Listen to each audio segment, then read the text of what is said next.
यूरोपीय पार्लियामेंट का मकबूजा कश्मीर में कर्फ्यू खत्म करने का मुतालबा। भारत को मुज़ाकरात की मेज पर लाने के लिए अक़वाम मुत्तहिदा के जरिए और बराह रास्त दबाव डालने का भी ऐलान। ब्रसल्स में यूरोपीय पार्लियामेंट की खारजा कमेटी का इन कैमरा इजलास कश्मीर एजेंडे का हिस्सा। मेंबर खारजा उमूर कमेटी फिल बैनन कहते हैं भारत कश्मीरियों के लिए दवाओं और खुराक का फौरी बंदोबस्त करे।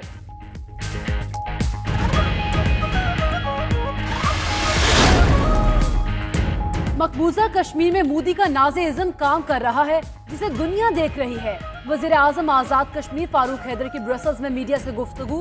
कहा, मकबूजा कश्मीर में मुसलसल कर्फ्यू से बड़ा इंसानी अलमिया रोनुमा हो सकता है। हालात खराब हैं, बच्चे भूख से बिलख रहे हैं। कश्मीरियों की आवाज़ दुनिया भर में सुनी जा रही है। आज भी यूरोपीय पार्लियामेंट में पहला एजेंडा कश्मीर होगा।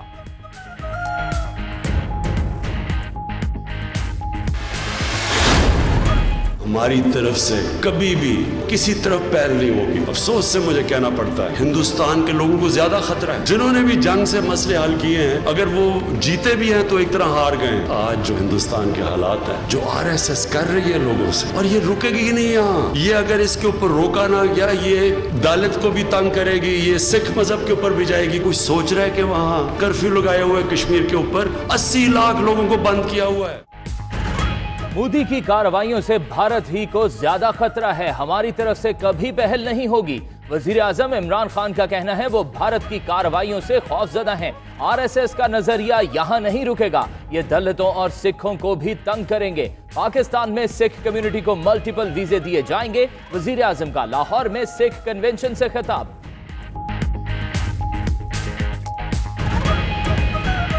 550 सालगिरह गुरु नानक की, ये इंशाल्लाह आपके साथ मिलकर हम पूरी तरह सेलिब्रेट करेंगे। बहुत बहुत शुक्रिया। भारतीय खुफिया एजेंसी के साबिक सरबराह भी इमरान खान के मुअत्तरिफ निकले। मोदी हुकूमत की हरदर्मी पर रॉ के साबिक सरबराह एएस दौलत की तनकीद।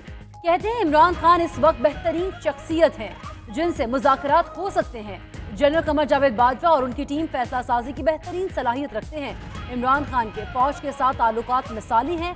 भारतीय हुकूमत इमरान खान से बात नहीं कर सकती तो सिद्धू को भेज दे।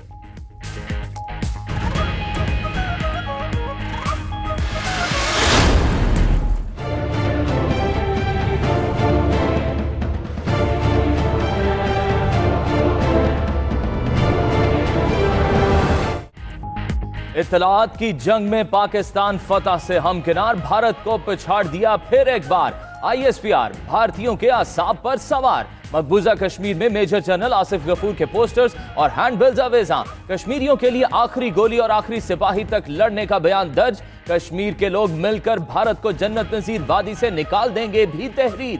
भारतीय मीडिया पोस्टर्स देखकर पागल हो गया।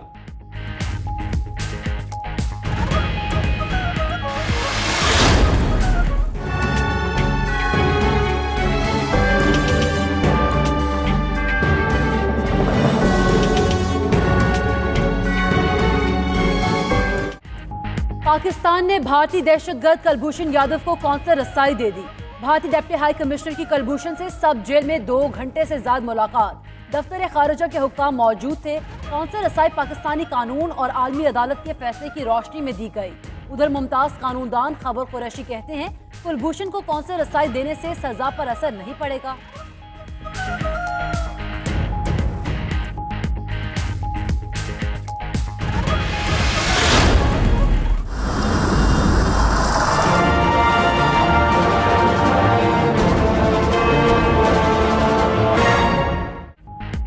कराची में बादल खुलकर बरसे, शहरी मुश्किलात से दो चार फिर से।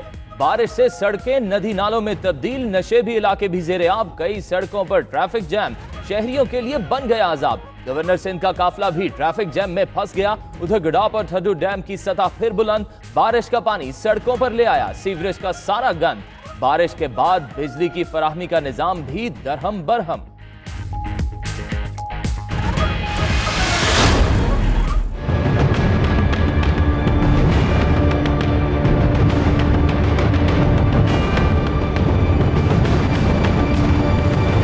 नाम क्या तेरा? नाम? तेरे अब्बू का क्या नाम है? कहाँ का रहायशी है बता।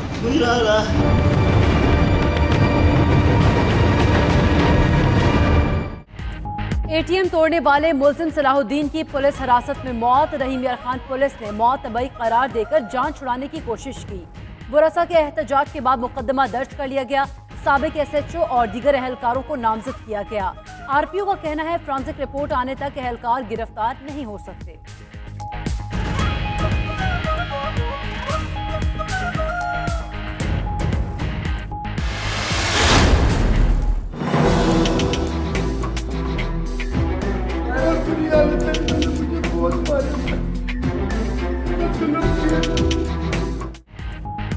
लाहौर पुलिस की बेहिसी भी एक नौजवान की जान ले गई। निजी टॉर्चर सेल में पुलिस एहलकारों के तशद्दुद का निशाना बनने वाला समनाबाद का मोहम्मद अमजद दम तोड़ गया।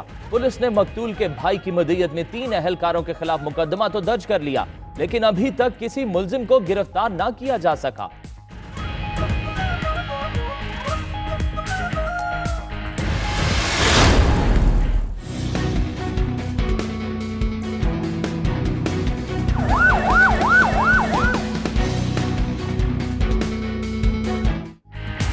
मुश्तइल हुजूम ने एक और मुबैना चोर की जान ले ली। कराची में शहरियों के तशद्दुद से उम्मीद अली नामी नौजवान जाँ बहक। नौजवान को बैटरी चोरी के इल्जाम में डंडों से मारा गया। नौजवान ने अस्पताल में दम तोड़ दिया। मकतूल के वरसा ने खिलाकोट थाने में सरवर नामी शहरी के खिलाफ कत्ल का मुकदमा दर्ज करा दिया।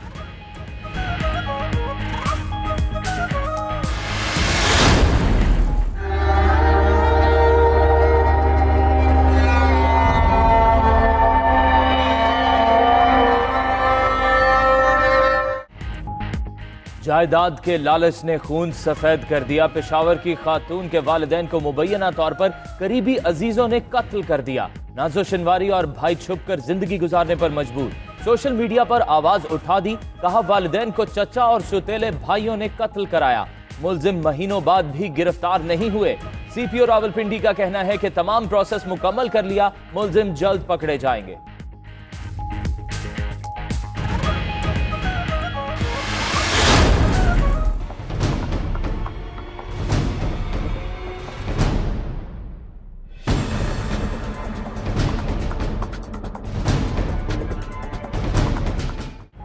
पंजाब के कैद खाने बीमारियों के भी ठिकाने। बड़ी तादाद में कैदियों को मुहलिक बीमारियों में मुब्तला होने का इंकशाफ। डिस्ट्रिक्ट जेल लाहौर में 49 कैदियों में एड्स के मरज की तस्दीक। 262 अफराद हेपेटाइटिस सी और 21 हेपेटाइटिस बी से मुतासिर। जराए के मुताबिक बीमारियां फैलने की बड़ी वजह जेलों में गुंजाइश से ज्यादा कैदियों का होना है।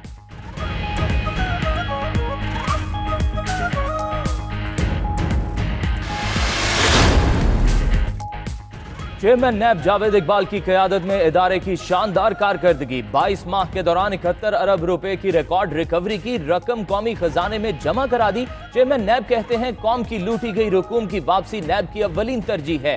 उधर नैब की उम्दा कारकर्दगी की बदौलत पाकिस्तान CPI में 175 से 116वें नंबर पर आ गया।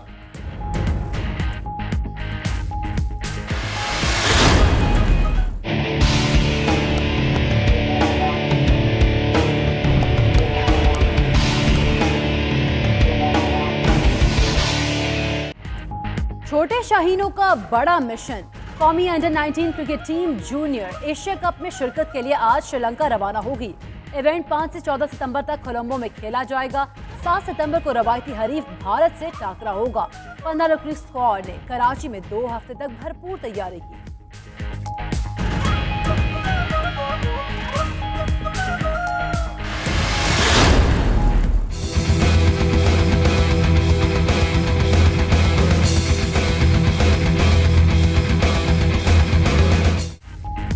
लाहौर में कौमी क्रिकेट टीम के प्री सीजन कैंप के मौके पर प्रैक्टिस मैच। सरफराज 11 ने टॉस जीतकर पहले बैटिंग की। 7 विकेटों पर 355 रन बनाए। इफ्तिखार अहमद और इमामुल हक ने सेंचुरियां बनाई। हारिस सुहेल 69 रन बनाकर नुमाया रहे। सरफराज अहमद 15 रन बनाकर आउट। अजहर अली 11 के बिलाल आसिफ और जफर गौहर ने 2-2 खिलाड़ियों को आउट किया।